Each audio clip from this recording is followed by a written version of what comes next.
বন্ধুরা, আজকে আপনাদের দেখাবো বাংলাদেশের সরু ও সিঙ্গেল রাস্তা, যেটি বর্তমান প্রেক্ষাপটে খুব বিপদ ও ঝুঁকিপূর্ণ একটি মহাসড়ক।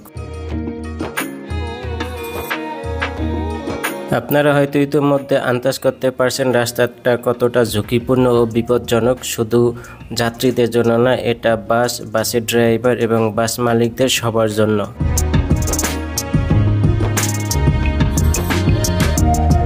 বন্ধুরা, এই গুরুত্বপূর্ণ এই মহাসড়কটি শুধু রাস্তা সরু না, এর সাথে কিন্তু মাঝে মাঝে এরকম ছোট ছোট ব্রিজ কালভার্ট বাজে। সেটা শুধু অনলি একটা বাসই পারাপার করতে পারে। একদিক থেকে একটা বাস যদি সেই ব্রিজের উপরে ওঠে, অপর দিকে আরেকটা বাস ব্রিজের নিচে দাঁড়ায় থাকে। সেই বাসটি পার হয়, তারপরে অপর বাসটি আসে।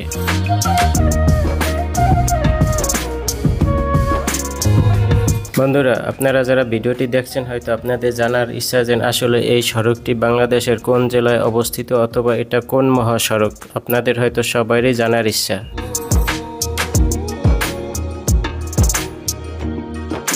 বন্ধুরা, এই মহাসড়কটি ভাঙ্গা থেকে বরিশাল পর্যন্ত, যেটি খুবই বিপজ্জনক এবং খুবই ঝুঁকিপূর্ণ।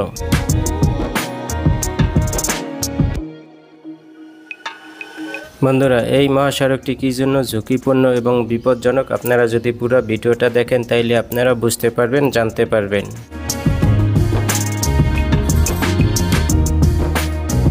বন্ধুরা, ভাঙ্গা থেকে বরিশাল পর্যন্ত এই মহাসড়ক দিয়ে প্রতিদিন অসংখ্য পরিবহন ও মালবাহী পরিবহন, এমনকি ব্যাটারি চালিত অটো রিকশা এই সড়ক দিয়ে প্রতিনিয়ত চলাচল করে।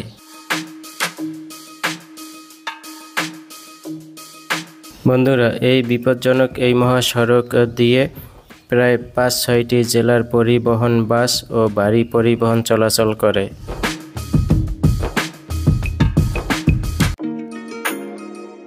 যেটি ভাঙ্গা থেকে বরিশাল পর্যন্ত প্রায় ৯৩ কিলোমিটার রাস্তা খুবই ঝুঁকিপূর্ণ।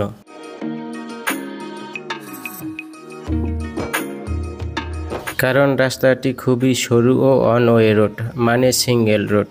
এক দিক থেকে আসে, অপর দিক থেকে যায়, যেটা মুখোমুখি একে অপরকে ক্রস করে।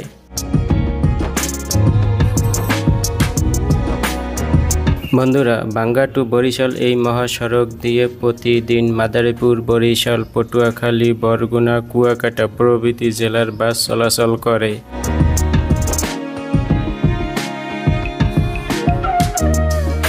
ভাঙ্গা টু বরিশাল এই মহাসড়কের ভিতরে কোথাও যদি একটি দুর্ঘটনা ঘটে, তাইলে অসহনীয় যানজটের কবলে বসে থাকতে হয় ঘন্টার পর ঘন্টা।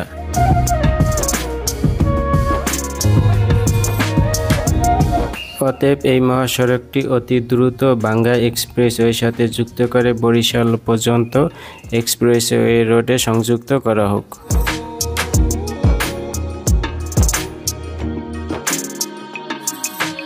সেতু ও সড়ক মন্ত্রণালয়ের দৃষ্টি আকর্ষণ করছি, অতি দ্রুত এই প্রকল্পটি যেন তারা হাতে নেয়।